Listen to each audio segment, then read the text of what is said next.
All the loss and the destruction. It's going to be a long road to recovery. But as the dust settles overnight, the power of humanity is actually what's keeping people going.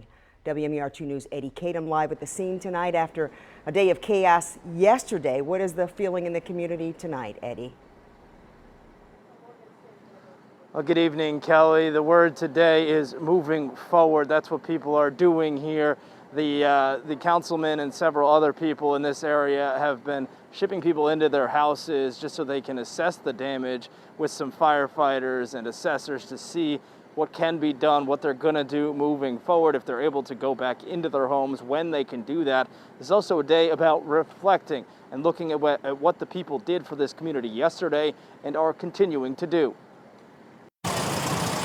Add utility vehicle driver to Councilman Isaac Yitzi Schleifer's resume.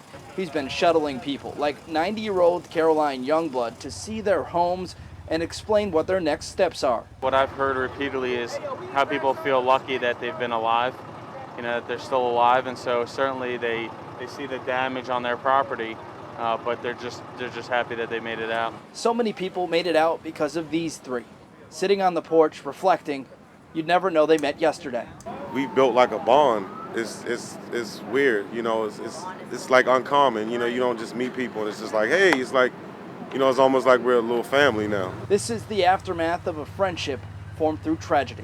I went and I was telling the neighbors, hey, there's gas, you all need to move back, get people out of their houses, keep knocking on doors. If anybody's in there, you know them, get them out, get them out. One of my next door neighbors, Tyshawn, he knew I was in a car accident, so he's like, Shay, no, move out the way. And I'm like, no, forget the cane, I gotta help. So I'm like grabbing cinder blocks, grabbing everything out the way.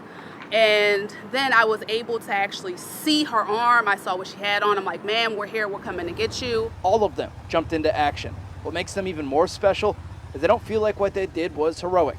Like just anyone would run into a pile of rubble, burning their feet to pull people out, but would throw their cane down and rip up concrete bricks to get to a screaming woman. I actually got a chance to speak to a relative of one of the deceased.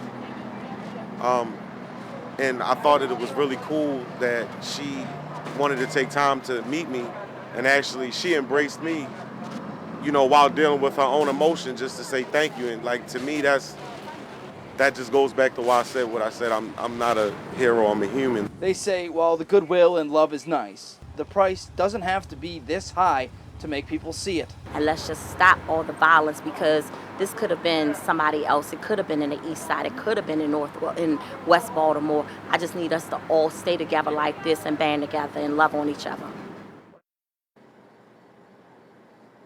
Councilman Schleifer said around 50 homes were affected during this, and the hope is for tomorrow to start the cleanup, and it's going to be a massive one. Live in Northwest Baltimore, Eddie Kadam, WMAR 2 News.